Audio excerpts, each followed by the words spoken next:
সম্মানিত প্রধান শিক্ষিকা, শ্রদ্ধেয় শিক্ষকবৃন্দ, প্রিয় অভিভাবক মণ্ডলী এবং আমার প্রিয় বন্ধু এবং সকল ছাত্রছাত্রী সবাইকে জানাই আমার সালাম।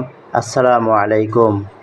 আমার আগে অনেকেই বক্তব্য দিয়েছেন, সো আপনারা বুঝে গিয়েছেন আজকে কিসের অনুষ্ঠান। হ্যাঁ, আজকে বিদায়ী অনুষ্ঠান। আজ আমাদের জীবনের একটা বিশেষ দিন। আজ আমরা পঞ্চম শ্রেণীর ছাত্রছাত্রীদেরকে বিদায় জানাতে যাচ্ছি। সত্যি বলতে এই স্কুল আমাদের দ্বিতীয় বাড়ির মতো, দ্বিতীয় ঘরের মতো।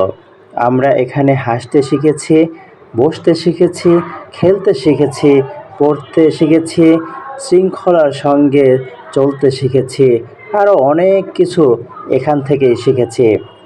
শিক্ষক শিক্ষিকারা আমাদের যে ভালোবাসা, যত্ন আর শিক্ষা দিয়েছেন সেটা আমরা কোনো দিন ভুলব না, কখনো ভুলে যেতে পারবো না।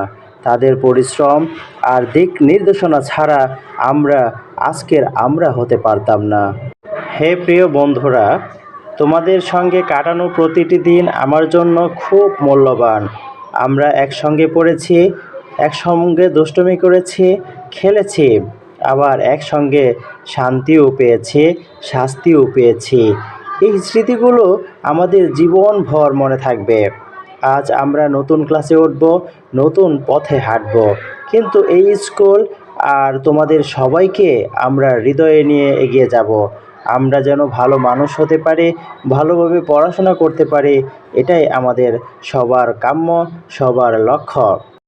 সবশেষে আমি সবার কাছে দোয়া চাই, সবাই আপনারা আমাদের জন্য দোয়া করবেন যেন আমাদের ভবিষ্যৎটা অনেক সুন্দর হয় আর আমরা আমাদের স্কুলের নাম আরও উজ্জ্বল করতে পারি।